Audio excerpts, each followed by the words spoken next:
Hello, everyone, and welcome to another episode of Simply Sketchy.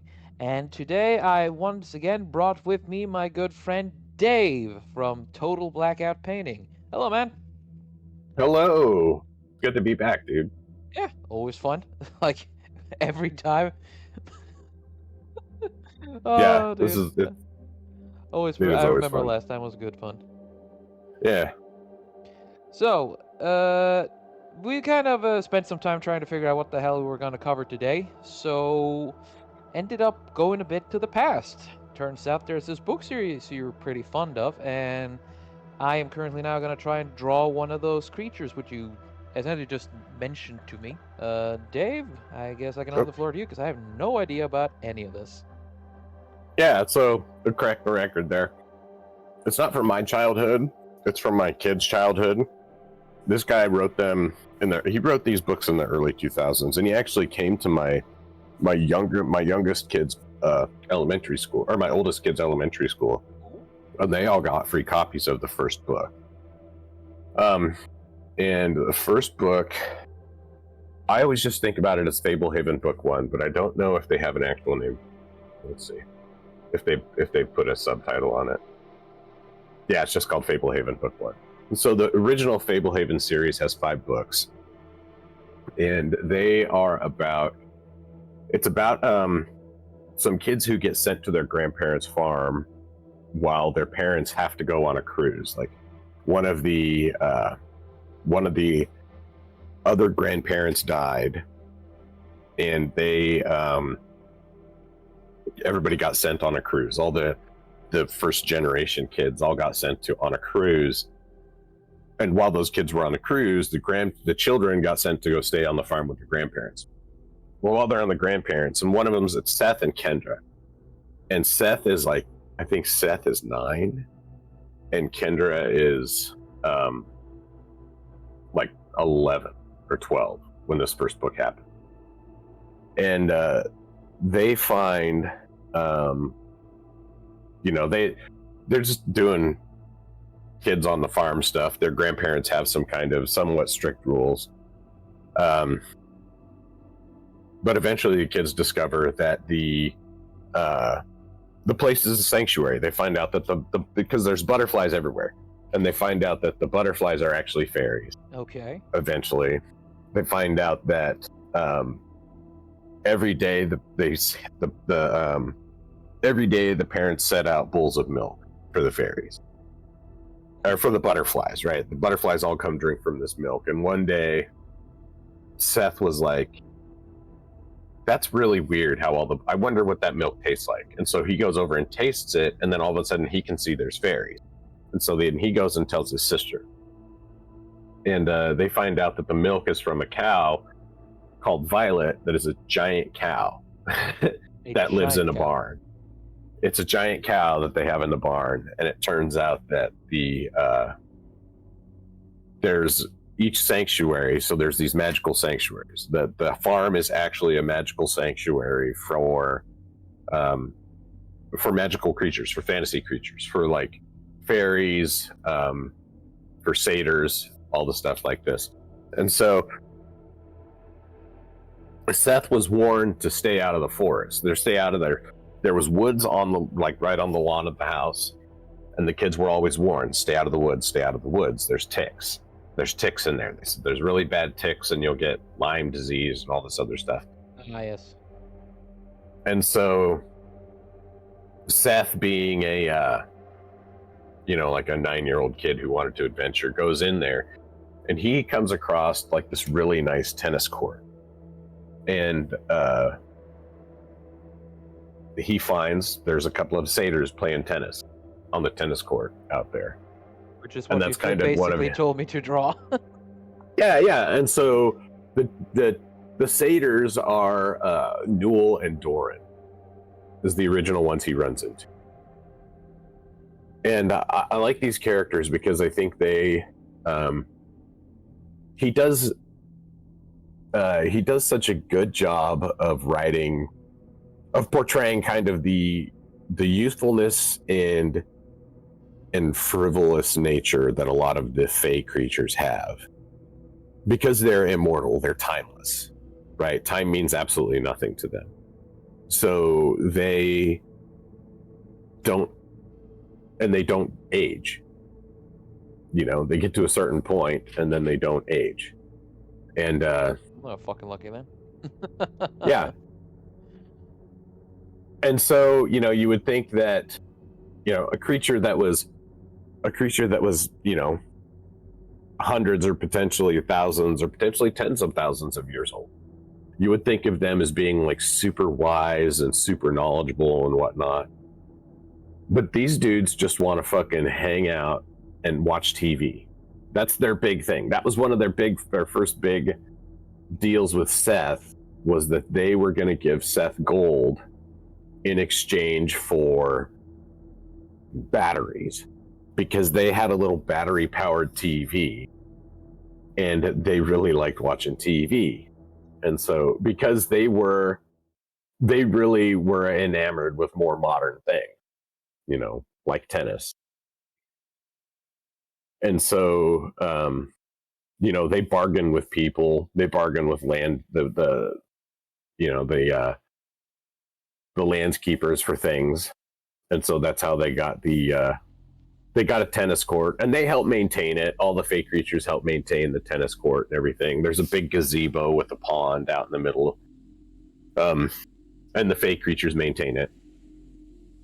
The fake creatures maintain a lot of things. Like there's brownies that will repair any damage in the house because they like fixing things. And the brownies are the only creatures that are... Brownies are like fae that are chore, or basically meant to do fixing and housekeeping, essentially. Yeah. And so he builds a really... it is a fairly, I'll admit, kind of generic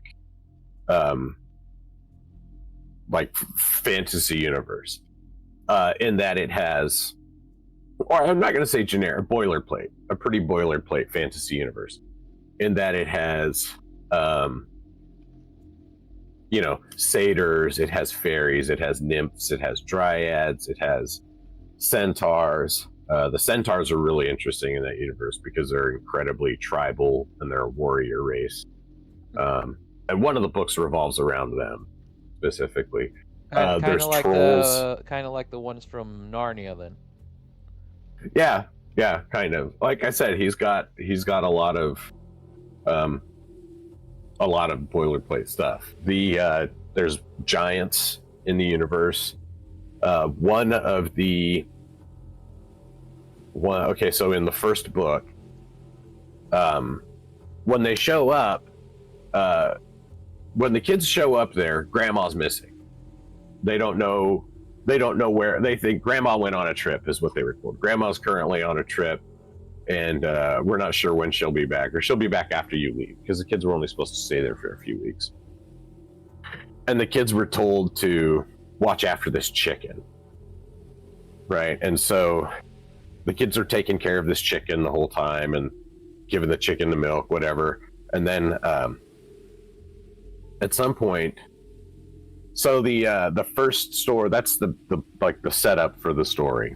And then the kids eventually, they get into the woods, they find a little shack with an old lady in it who's bound by a rope with a bunch of knots. And she's like, it's just tied to her ankle. She can't do anything. And it's just this shack, and she's this gross old lady who lives out in the shack. And they think it's a homeless woman who set up shop, right? And so, but if they go back and they tell their grandpa, they're like, hey, we found this lady in the forest, and they get in trouble because they're not supposed to be in the woods. But eventually they come to find out that she's a witch, and her name's Muriel. And her thing is, she's in prison, and those knots... What the hell? Cat. And the knots are part of the spell that imprisoned her. She has 7 knots, or she had 7 knots. And the thing is she has a lot of power, and the knots are all stored in that and the power is all stored in those knots, right? Her power is bound in the knots. And so she can kind of grant a wish if you undo one of the knots. And so the kids have, at some point there's a crisis comes up and the kids need to undo one of the knots. They find out that grandma is the chicken, and that grandma had been transformed into the chicken by the witch, because she was trying to find a way to help another dude there's another guy on the farm called Warren, and he's one of the helpers, and he has a brother that is like his caretaker, and his caretaker, cat's being retarded. Sorry. So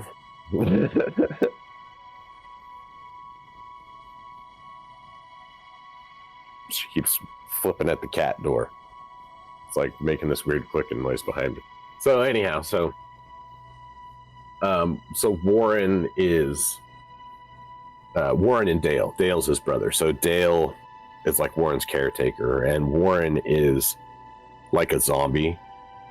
They think that he's like severely mentally deficient, because Dale has to like dress him, Dale has to do all this stuff, and so they were trying to find a cure for him. Well, it turns out, like later in the story, you find out that he was trying to retrieve an artifact and got cursed by a wight or some, which is like an undead creature, and so it did that to him. But anyhow, Grandma was trying to find that, but then through the process of that, she got turned into the fucking chicken. And so the kids have been caring for this chicken the whole time, and it turns out to be their grandma. And so in order to, at some point, Grandpa goes, so one of the problems with the kids coming and staying at the farm during that time was that there was about to be like a midsummer festival. And the festival is one of those times where the treaties are loosened. So there's a lot of treaties that keep the kind of inhabitants of the sanctuaries at bay. Like, they agree to stay there in order to have protection. But it's all bound by treaties, and there's rules of the sanctuary that, and it's all magically enforced shit, blah blah blah. But there's rules of the treaty that everybody who's on the sanctuary kind of basically agrees to. But there's one night a year where the treaty is kind of lifted a little bit, and the boundaries, so around the house there's a barrier.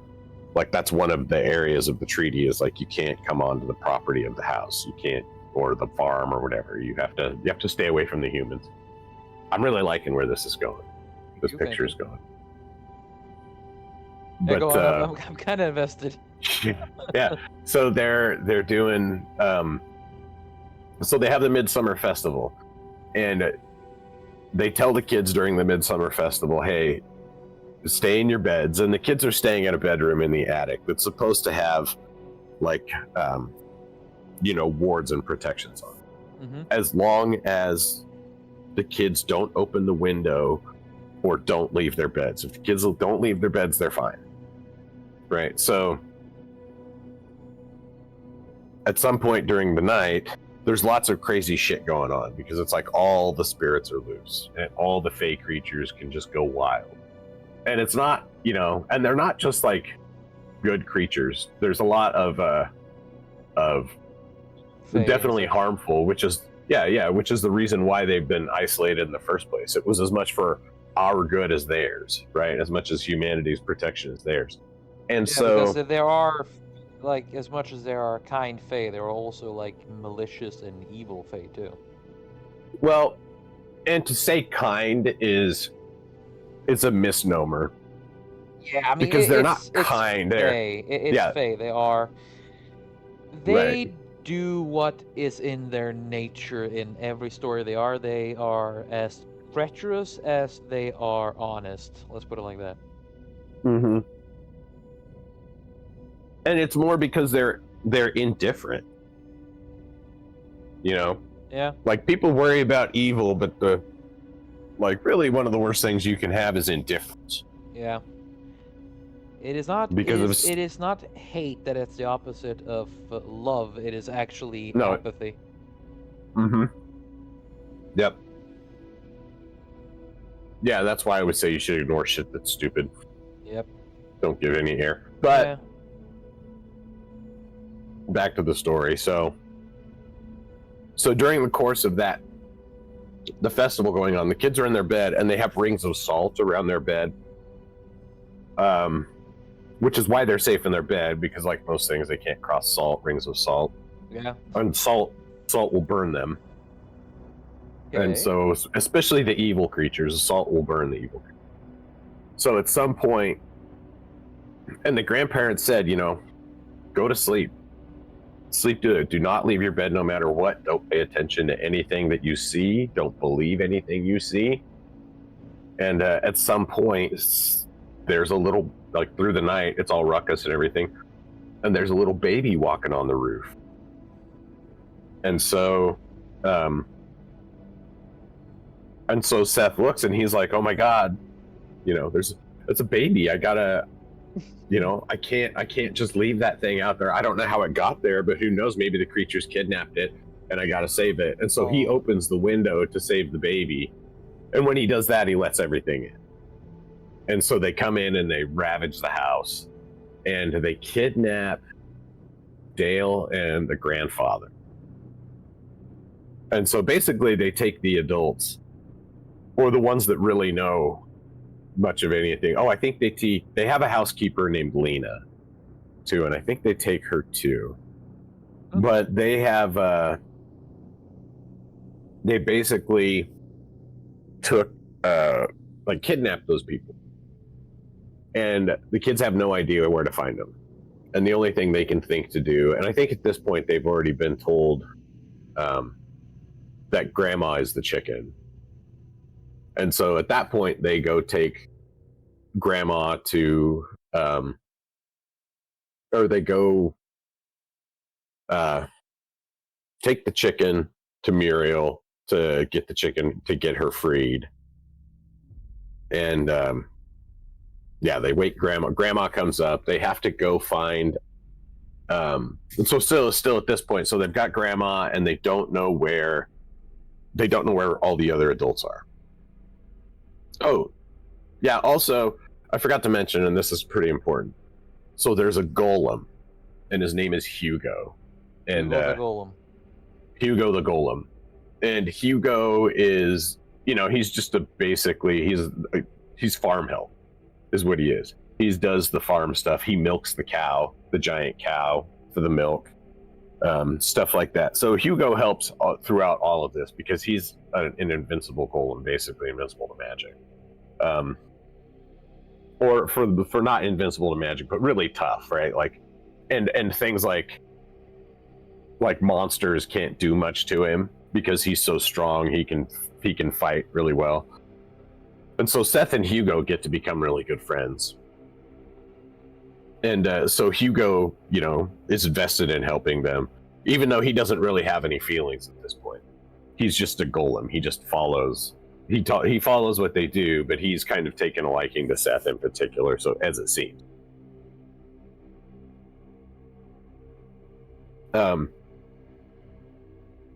They go rescue grandma, and in order to find out where everybody is, they go to a troll named Nero. And it's kind of a treacherous journey on the other side of the property. And it turns out the property is huge because it's a sanctuary. And it's got, it's not detractor spells and stuff. So if you start looking into it, you'll suddenly forget what you were doing, or you'll start thinking of something else. That's kind of like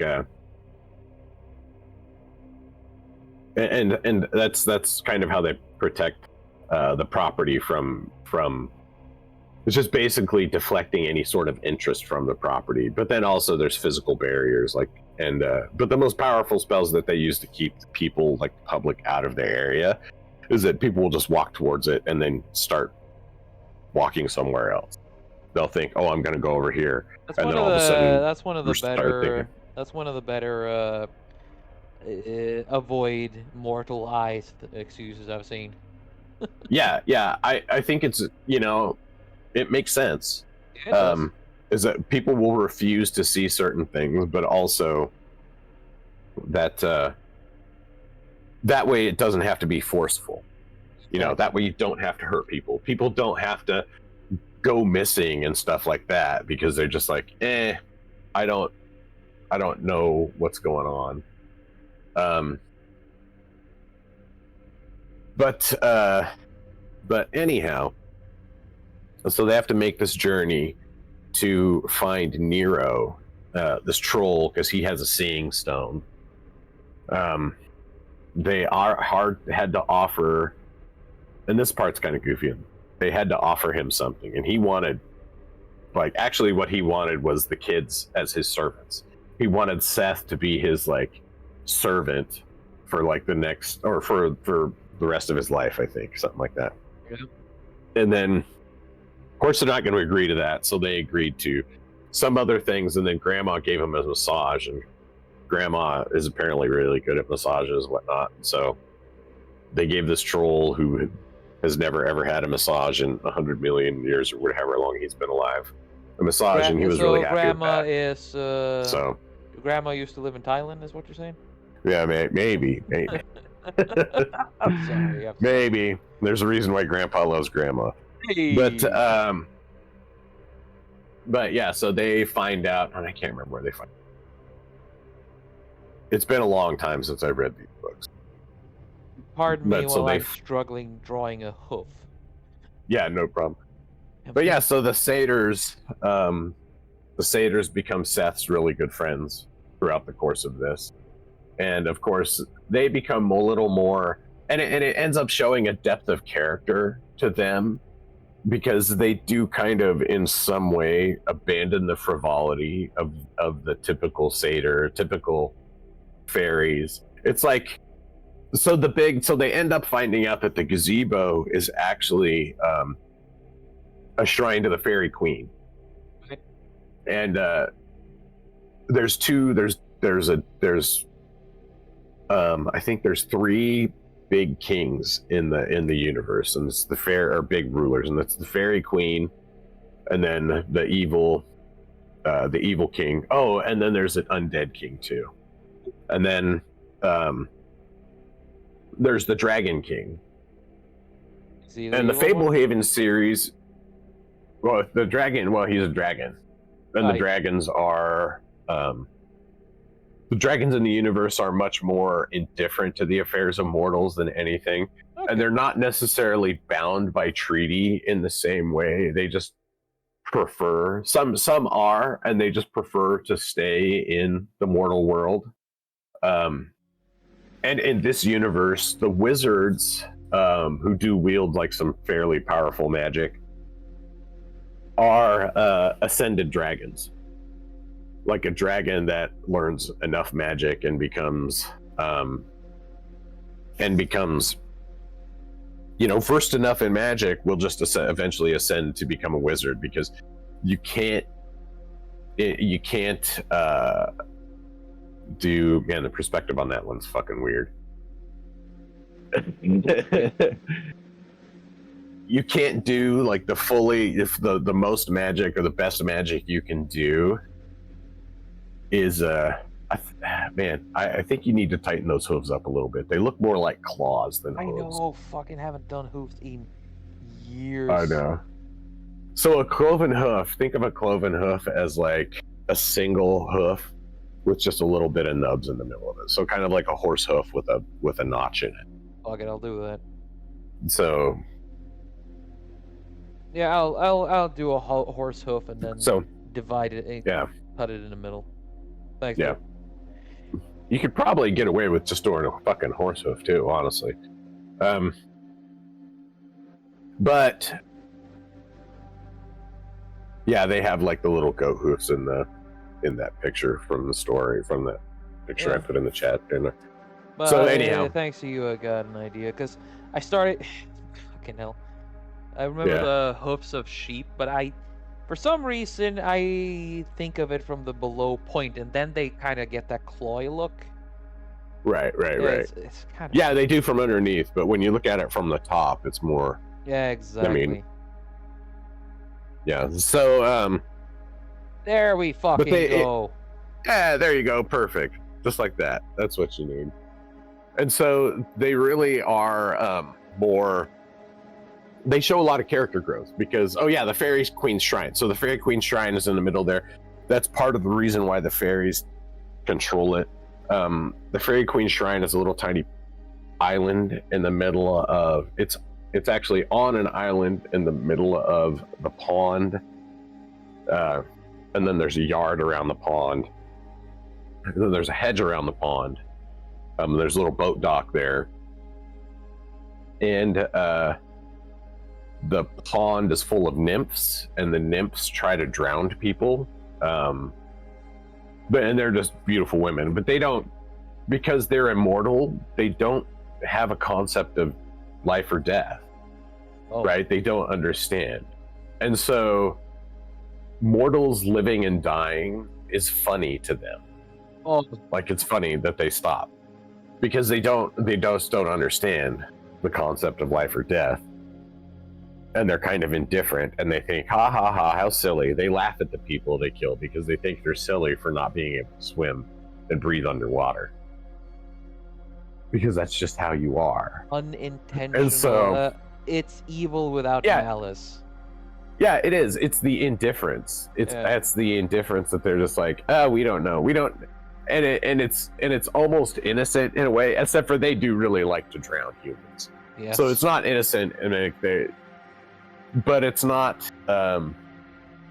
like they're psychotic fucking killers. No. Like, this is really what it comes down to. So so the majority of the satyrs, because Newell and Doran are not the only satyrs, they're just the ones that stick out the most, and there's another one that becomes prominent too. But the majority of the satyrs, they just chase, and there's dryads, and the dryads hang out, and they're beautiful women, you know. And they just hang out around the gazebo because that's the Fairy Queen's shrine, and they're all servants of the Fairy Queen, and so they all, and so everybody kind of congregates around the pond when they need to or whenever. And so everybody just plays, and the lawn is always filled with satyrs goofing around and chasing around nymphs and dryads and stuff. They usually do. And you know, when they're not out doing their own thing, because they all have free reign of the preserve.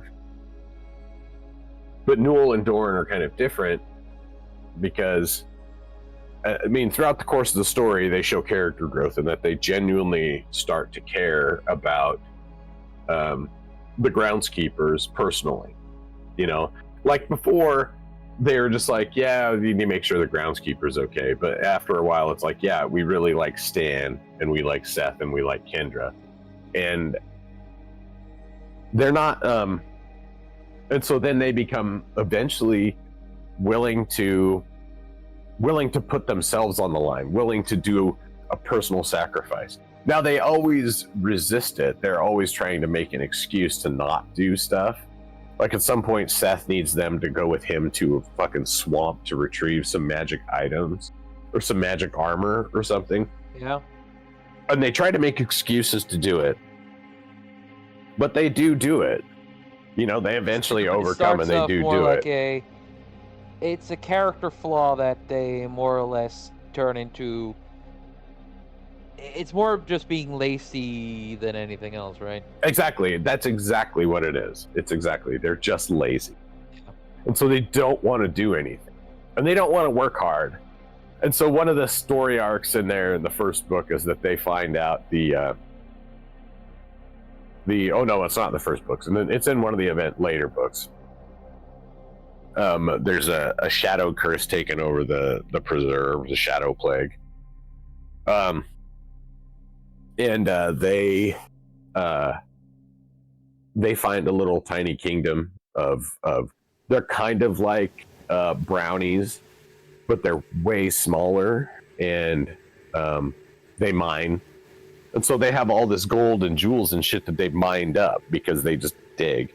And these guys just come take it from them. they kind of take it from them and are like, hey, we're your kings. Like they're dicks to the other guys, basically. Yeah. But it really is just because they're lazy scammers. And it really puts that, like, that's part of their character, part of their story. But then that's kind of is more like, oh, they're fey creatures, right? So they're kind of almost amoral, right? Like they know that they're not doing something right, but they don't really care. They're kind of mischievous. Again, So they like steal from people and steal from shit. In a way, you know? then I guess Or you not can, people. I guess you can say that here comes the reference, guys. In Dresden Files, there's a lot of similar tones with the Fae. Like, sure, definitely. you have openly malicious Fae, like the Red Cap or pretty much 90% of the fucking Winter Fae. But it is just indifference that is the main drive for all of it, because they're just out to be entertained and have fun, and they do what's in their nature, which is kind of the right. I guess that's the hallmark of all, at least in the Dresden Files and similar stories, is that which is immortal is bound forever by its nature. They can't change it. They have to follow their nature because it's all they do. Unlike mortals who can actually change their nature. Right. Yeah, exactly. The immortality is a curse. Yes. You know, in a way in that. But and it's not you know, these guys just don't think about it any different. They don't think about, none of the fey creatures in this universe really give much consideration to human life. Yeah, because it's just which is probably and it's probably one of the better reasons why they should be contained. Yes. Right? Like why they should be. It's not just save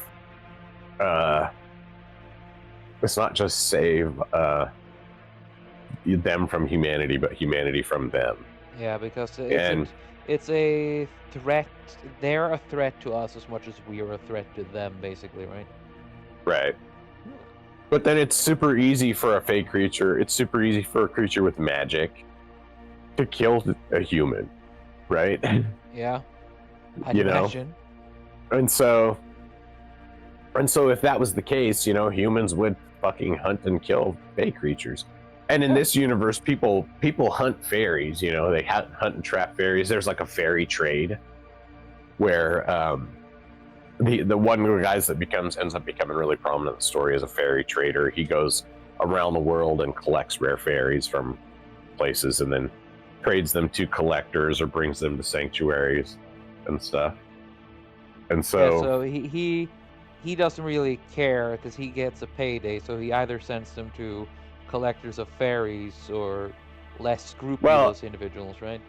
No, not necessarily. No, the guy that does is the original one. It's like there are some unscrupulous ones, but for the most part, the guys that are trapping and they're going out into the wild. They're not going out into preserves.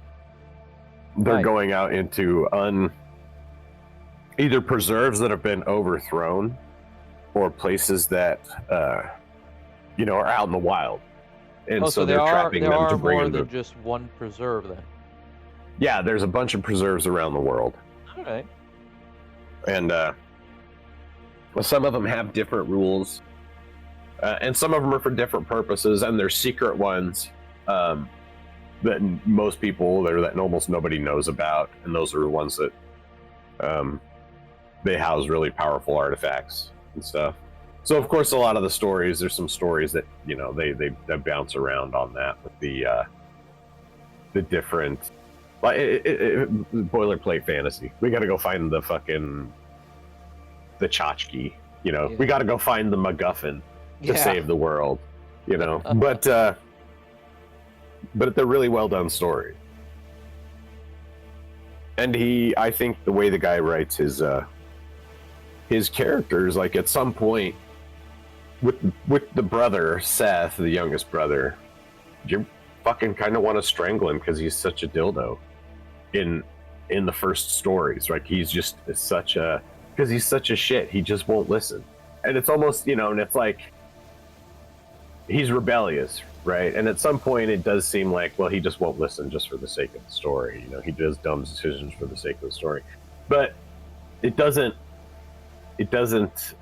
always it doesn't usually come across that way. At one point, there's a little bit, but for the most part, his motivations are understood and clear, right? Like his motivation to trade with the satyrs, like his relationship with the satyrs is based on it starts off with them wanting something from him because they want batteries from Seth. They want Seth to get them batteries, and they're going to give Seth gold for the battery.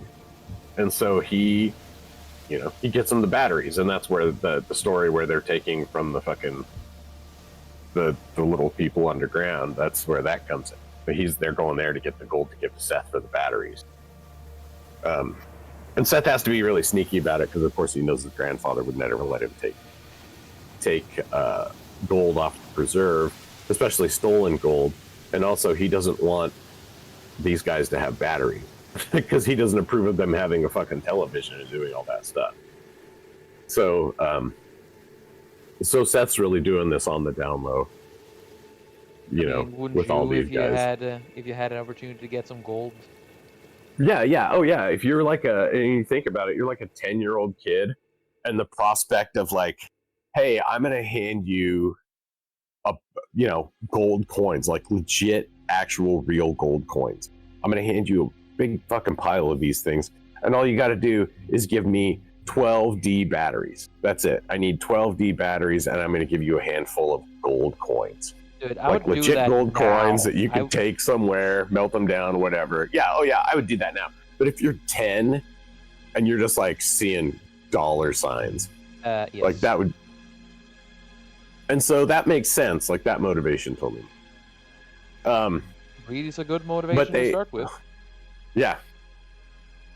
And so but he eventually gets, he develops a lot of character throughout the story, and he eventually throughout the course of so there's 5 Fable Haven books, and then I think there's 5 Dragon Watch books. We'll look that up real. It's been a while since we've read them. So it's a big thing apparently because there's a lot in it, I hear. Yeah, this guy, he's a very prolific author. So he's written the Fable Haven box set is 5 books, and then the Dragon Watch I think was 3. No, that one was 5 also.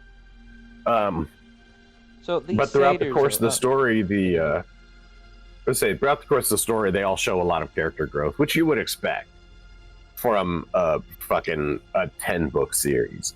Yes. But I think the satyrs have some of the most impressive growth because they are the ones that are going against their nature to help and be useful, right? Yeah. They're the ones that are going, they're kind of bucking that, like, we don't care about you. We just want what we want.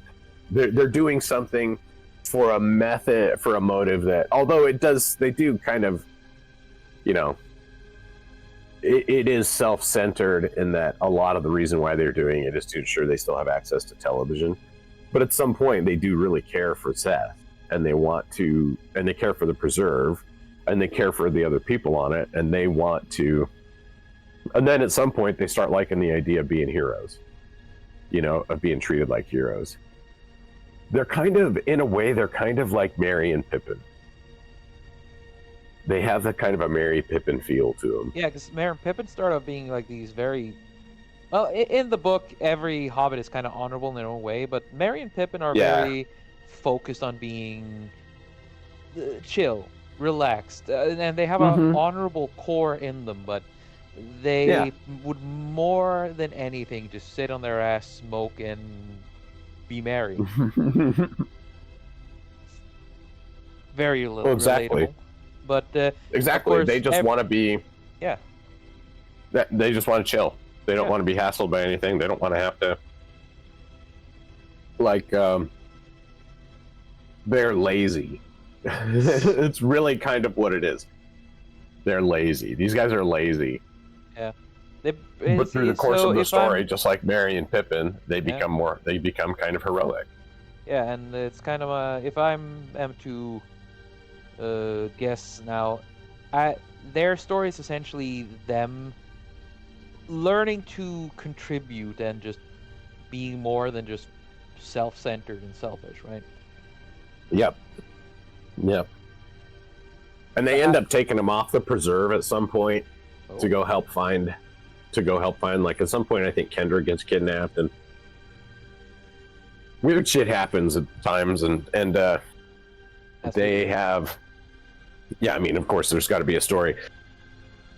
But so they leave the preserve and they drive. They have them drive because there was some reason why they had to drive. Yeah, they had them drive a car. They made them drive the car for some reason. They showed them how to drive a car and made them drive. And when people drove by and saw, that just looked like a goat was driving the car. Because the satyrs look like goats to people who can't see the fairy. So yeah, that's kind of the what's the word again? Fairy glimmer or whatever you call it. The glimmer, the glamour. Glamour, yeah. Yeah. Oh yeah, my exactly. God! Now consider you and me in traffic. We've spoken a bit about that before. Fuck. Imagine you and me overtaking someone who doesn't know how to drive properly, and we look over to flip him off, and there's a freaking goat. There's a fucking goat. Yeah, I would lose my shit. Actually, what I would do is I would slow down and pace them, and I would call the police. Officer, there's a goat driving beside me. No, I'm not on drugs. Yeah. I would be like, hey, there's a fucking goat on the freeway driving like an absolute Californian. I want you to come get this motherfucker. Police would most likely try and come after you for drug possession, I suppose. Yeah. Jesus, no shit. But I don't know why, but that's really funny to me. Yeah. Oh, sorry. That's a bit of a side one. Okay. All right. So yeah, and this guy's written a bunch of stories that my son and I have really enjoyed listening to because we get them on Audible. So what's this series called? He said it was Fable Haven. Fable Haven is the first one. That's the name of the series and the name of the first book. Right. And then the continuation of Fable Haven was, and this is a really cool thing because my older kids and I read the books, like the actual physical books. Yeah. And and then when my younger son and I got him on Audible, like we had just finished listening to the 5th book, and I was like, hey, I wonder what else is out there from Brandon Mull. And it was like when the Dragon Watch books first started coming out. I was like, hey, they got this series called Dragon Watch. We should check this out. And it turns out that it was a continuation of the Fable Haven books. Ooh. Because in the Fable Haven books, they deal with the Undead King and then the Demon. Right. But they only lightly, and the Fairy Queen. Yeah. And they only lightly deal with the Dragon King. But what? And so I'm sorry for interrupting, but what about that? Yeah. The witch you were talking about? Because she seemed like to be some kind of major character. Is she kind of like that background villain who they build up for later? No. Okay. So in the first, she's the villain in the first book. So we'll finish with the story of the first book. So after they find out where Grandpa and Grandma, or where Grandpa and everybody else is. They need to enlist the last favor from Muriel for some reason. And when they set her free, she sets about to freeing this demon that has been captured on the property. Oh. And this demon has the power to overthrow the treaty and make the preserve fall. Basically, which means that the demon would have run of the property, could leave, come and go. Like basically kind of turn it into a demon sanctuary. So make it a center for evil. Cool. That's And good. And yeah, when and do you so mean demon? Do you mean like biblical demon or like modern type of demon? so the demon kingdom, it's kind of like, I would say they're somewhat analogous to biblical demons, but they're in a fey realm. Yeah. It's an a religious thing, All right. So really. more So like yeah, the Dresden Files demon. yeah, More exactly. malicious and powerful then. Yeah, absolutely malicious and powerful. And I know in the Dresden Files they do have they don't necessarily address the God question whatnot in these series, because it focuses on their universe. Yeah. Right. And so they focus mainly on the Fairy Queen, and the Fairy Queen, and like the Undead King, or the King of the Undead. Yeah. And the Demon King. They kind of leave the greatest power a bit more analogous, I suppose. Like Dresden Right. Files does include that one, especially during the books which include swords. But aside from that, Mhm. it's kind of a more of a side thing, and Yeah. Yeah, and so the treaty being overthrown, and the demons are sealed away. Like the demon realm is sealed, and they're sealed in a prison. And the prison has a lot of keys to it. And that's the overarching story of the first of Fable Haven, is someone's trying to open up the keys to the demon prison, or get the keys to the demon prison and open it up so that they can basically free the demons on the world. Mm-hmm. And so it turns out there's an artifact on this property, and there's an artifact on the sanctuary that's specially hidden. They don't know it's not in the first book. They don't know it's hidden, but that makes it super important that the sanctuary not fall. And so once Muriel's freed, she sets to work freeing the guy. And so Muriel, I think, turns Seth into I guess she turns Seth into something. And Kendra escapes, and she's basically lost all hope. And so she goes to. Now, she was told never. They were told never to go to the Fairy Queen Shrine. Never go there, because mortals that step foot on that island will be struck down instantly. But Kendra's desperate, and she has no other hope. And so she thinks maybe if she asks for the Fairy Queen's help, that she'll get it. And so she goes to she boats out to the Fairy Queen Shrine, which is not easy, because the nymphs in the water they want to drown her. They want to tip the boat. They want to pull her out. But so she eventually makes her way to the shrine, and she finds the shrine, and kind of prays to it for help. And the Fairy Queen tells her, take my bowl. And the bowl is filled with, the statue starts crying. So there's a little fairy statue with a silver bowl sitting in a pool. Right. On an island in the middle of a pond. Okay. So she takes, the Fairy Queen tells her, take the bowl, and I'm probably messing up the specifics here, take the bowl, and then a tear comes out of the statue, and then she's like, mix that with your blood and your tears. And she mixes it with her own tears, and then some of her own blood, and then something else, I think. And then the fairies come and drink from the bowl. Like the little fairies come and drink from the bowl, and they turn into big fairies with like fucking swords. So they turn into like fucking it's like an avenging armed force. So they go from fairies to fae, then, I see. Yeah. And so they are the demon is about to be free. And so what the fairies do, because the fairies are incredibly powerful. And the fairies are always incredibly powerful. It's just they're just little tiny frivolous creatures that don't give a shit about anything. Yeah. But they have a directive from their queen to listen to Kendra, and so Kendra is telling them, "Hey, let's fucking do this." And so they rescue everybody. They through the course of it, Hugo gets destroyed. where he gets turned into a pile of dirt. And so they restore Hugo, and and it's like everything's better than it was before. Yay. But one of the problems they did do was Lena, the housekeeper, was she was the wife of one of the previous housekeepers. Well, it turns out she is a dryad. What's that? First one.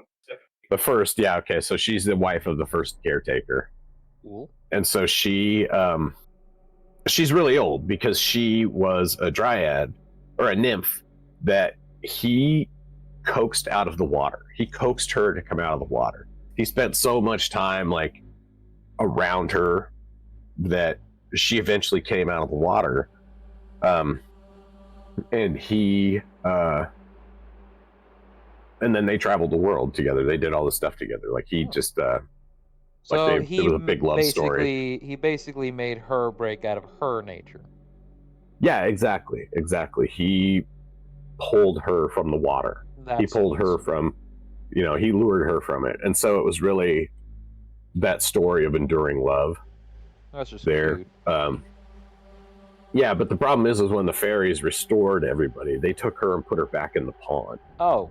And that turned her back into a nymph, like a full nymph, where she because before she had forsaken her immortality. When they leave the water, they forsake their immortality. They become mortal, and they eventually start aging. And she became mortal, and did she have then her mind filled with mortal thoughts and started thinking mortal things and having mortal concerns, which is something that dryads never do, or the nymphs never have to do, because they live such a frivolous existence, just fucking playing around in their pond every day. Yeah. Where every day is the same as the next and will be the same as the last, because there's no real no time, there's no progression of time. It's just eternity, stagnancy in his own way. Yeah, exactly. Really makes you think. I honestly, I do like that turn of immortality. It's just yes, you are immortal, but you will never change from what you are. No. But through the course of this, they when they save Lena, they take and they seal the demon and Muriel up together. The fairies do, because, like I said, they're very powerful, and so they seal them together under this big hill with this crazy like fairy spell. Before they were sealed by a wizard, and the demon was bound by a web of knots, similarly to how Muriel was bound by a rope with knots on it. Mm-hmm. And so they were working to, when they finally stopped them, they'd just finished undoing the last knot, of course. Ooh.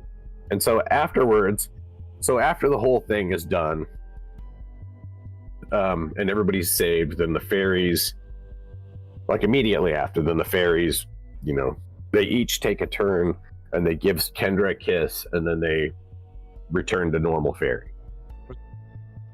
And then you come to find out later and then from that point on, Kendra doesn't need the milk to see the fairies. She can see the supernatural world just naturally.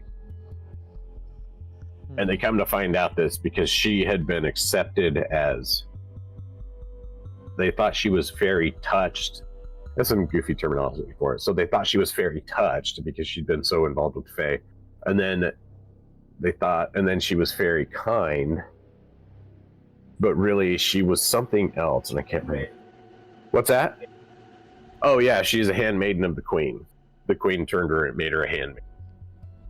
And then you come to find out that so she's basically sworn fealty to the fairy queen by sharing her blood in the the queen has accepted her as like her handmaid, and the queen has accepted her as her own, like you're with me now, kind of thing.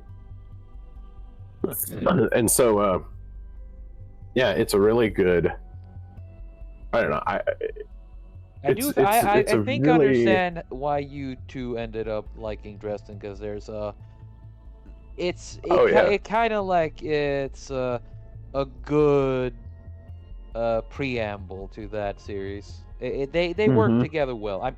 That's one thing I gotta say. take authors like the dude who did the Percy Jackson. Not a big fan Mm-hmm. of him, but like Americanization or modernization of European myths. Mm-hmm. Honestly, this one seems to be one of those cases where he does modernization of old myths right by integrating them properly. He does, and it's not a North America centered story in any means, by any means, right? There's a couple of sanctuaries in North America. So of course, there's one that's centered around in I think it's in the middle of Arizona. That's centered around like Native American, Ooh. right? Where there's a lot of native uh, deities and native spirits and shit like that. Do And we they get also like have a a zombie Do you farm there. Wait, zombie farm? Yeah, there's a zombie farm, and because there's a bunch of zombies, and so they keep them buried and they just feed them through tubes in the ground. Are they like sentient or non-sentient? No, they're just zombies. They're Oh non-sentient, but God. they're alive. They don't want to kill them. You know, it's a sanctuary. They're not there to euthanize, kill creatures. They're not there to necessarily decide which ones live or die. And so what they've done with a lot of the zombies, because they were in the ground in the first place, is they just put feeding tubes on there for them, and the zombies don't care as long as they're getting fed. Doesn't matter to them. Again, not evil, just don't give a shit. Yeah. Okay. Well, I mean, it's like if there was an animal, like a mountain lion doesn't attack people because it's evil. Nope. You know. No, I get it. I really get it. Huh. Mm-hmm. This. Yeah, I mean, yeah, and you're right. Dresden Files they do a good job of putting a fine point on that. It's like they're not evil; it's their nature, and they can't help it. Yes, and Like, it's just how they are, and you have to accept that for what it is. You know, I think I have a good idea what kind of books to give to my nephew when he gets older. Oh, these are really good books. Yeah. And I would bet that they're.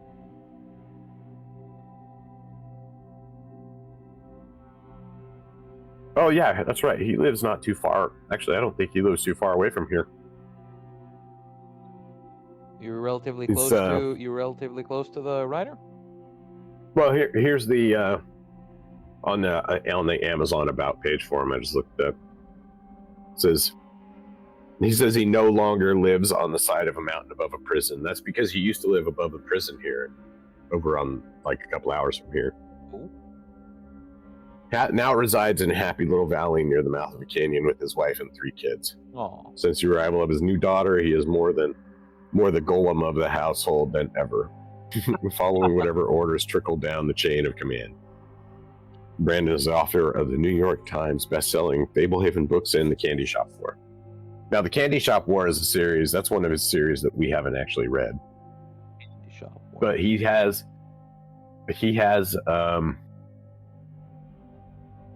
let's see. The series we've read Dragon Watch. Dragon Watch and Fable Haven take place in the same universe.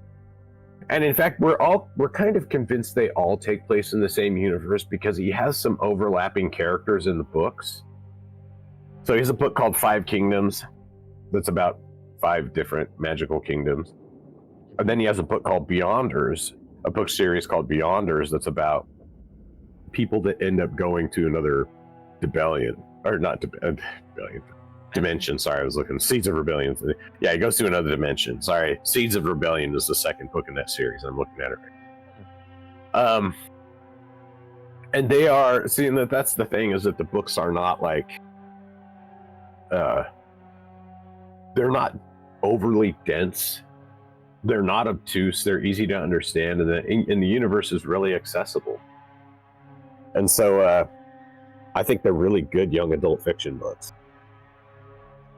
You know? Yeah, I mean, and I grew up reading Animorphs, and I think those are pretty good too. Like really good science fiction fantasy. Well, and in terms of like the Harry Potter books are fucking dense, right? Actually, not dense. They're long. Yeah. They're not dense at all. They're just really fucking long. And these books they tell a good story, and because there's so much like world building throughout each book, but they flow together so seamlessly, right? Like it's really just one story that's told over time, told in this, and it's obvious that it's like he kind of just wrote the stories and they just all flow together really well.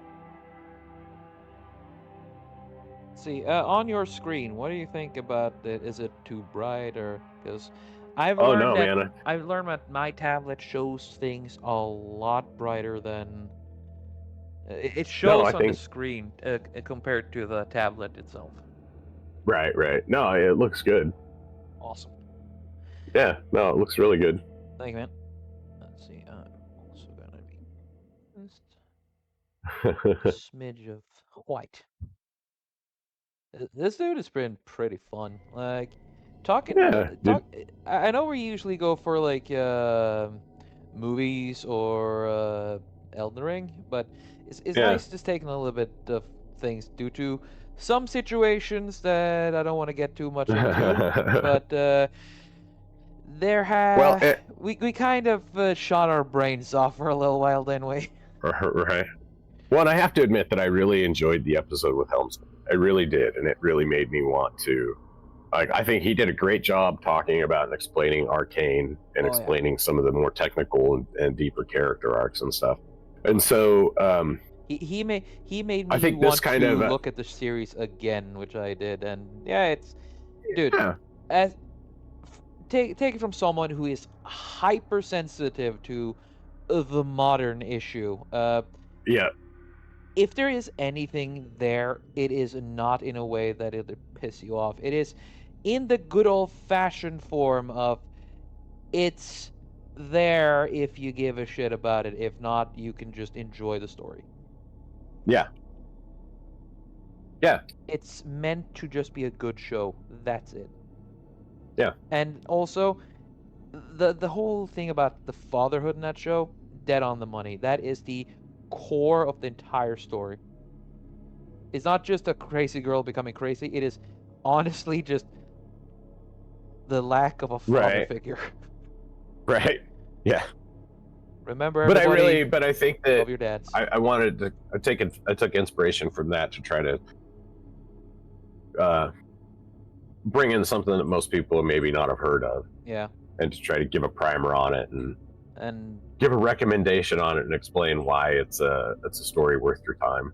yeah, I'll put it like this. I already like what I heard, and there's so many cool ideas. Like you mentioned the undead king. I'm immediately interested in that one. So, Oh, and that was such a great, really good, tense part of the story too. oh, can you do me a favor? Next one you and me record, can we talk about that one? Because if you want, before I go back to the ship now, I'd love to do one more recording with you.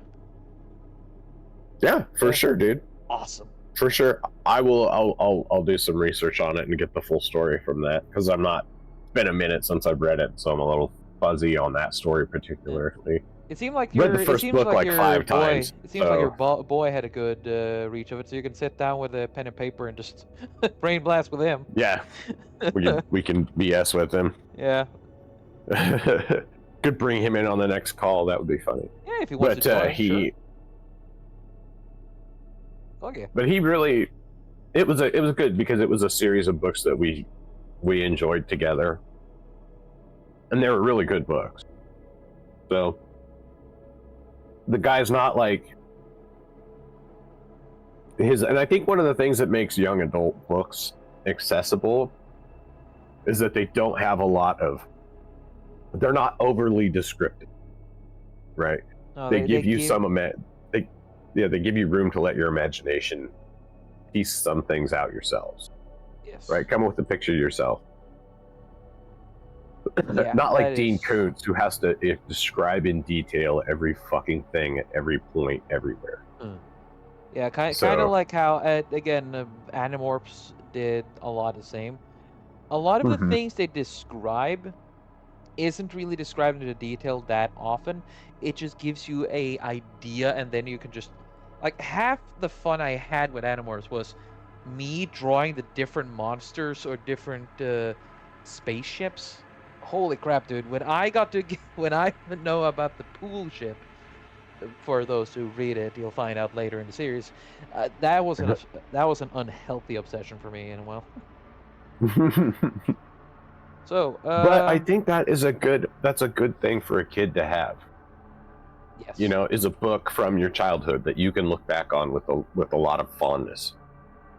You know, I think that's important. it is, and So there are there's just so much to enjoy, really, and good stories can also be really good, like moral guides. yeah, So, let's yeah, see. definitely. So what do you think here? Mm. Should I keep No, like it's the same? fantastic. Thank you. Oh, what's that? Uh, Thank you very much. But I was kind of wondering, should I keep the shadow on the satyr like this, or maybe add a little bit more like this, or let's see, I'm gonna drag them all there. So that's 25%. That's 50%. Hmm. 75 is maybe a bit too much. I'm having a hard time telling the difference, dude. Honestly, Yeah, and it's. I know it's just the Discord. It's Yeah. just the Discord screen share. I'm thinking I want to put him on 35 because yeah, it's really bright on my Mm. side, but I Mm-hmm. can send it to you later and we'll just figure that out. But so far, I'm happy with No, this. you're the artist, dude. Yeah. You're the one drawing it. You're the one who's got eyes on it. You know what's best. Yep. But yeah, no, I'm digging it, dude. It looks great. Yeah. Well, I'm the one who got eyes on knows best, says the guy who couldn't draw hoof like 20 minutes ago. Hey, we Oh. got it sorted. Oh, we It's did. not like it's letting me draw all the time. True. So I dig the tongue.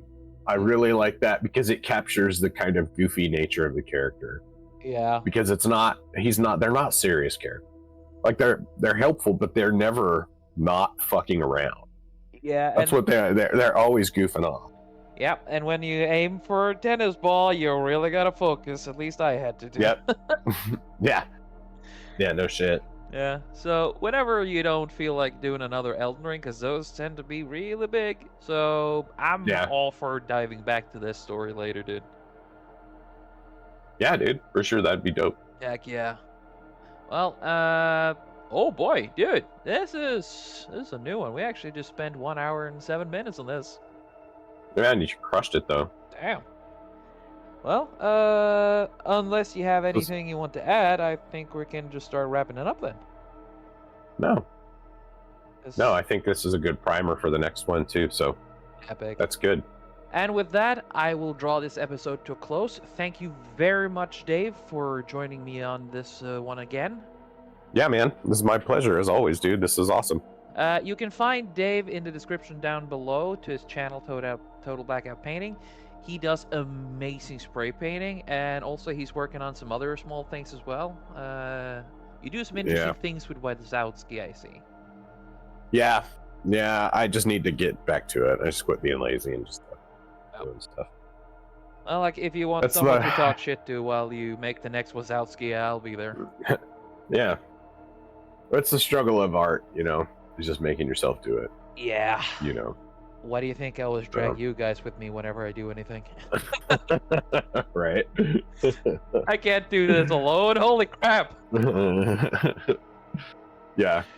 I really do admire the people that can do that shit. They are on their own. Like, it's pretty crazy. They're on a different level, dude. But this is awesome, man. And yeah, I appreciate you having me on, dude. Yeah, it's a pleasure having you on always, dude. And if you guys watching this enjoyed what you're seeing, you can commission me to make any kind of drawing you want. I can do colors or black and white like this. If you want merch with my image on it, you again find the link down description down below. You can reach me on Twitter, Discord, and also my Ko-Fi, which again linked down below. And with that, I would like to say thank you all for watching.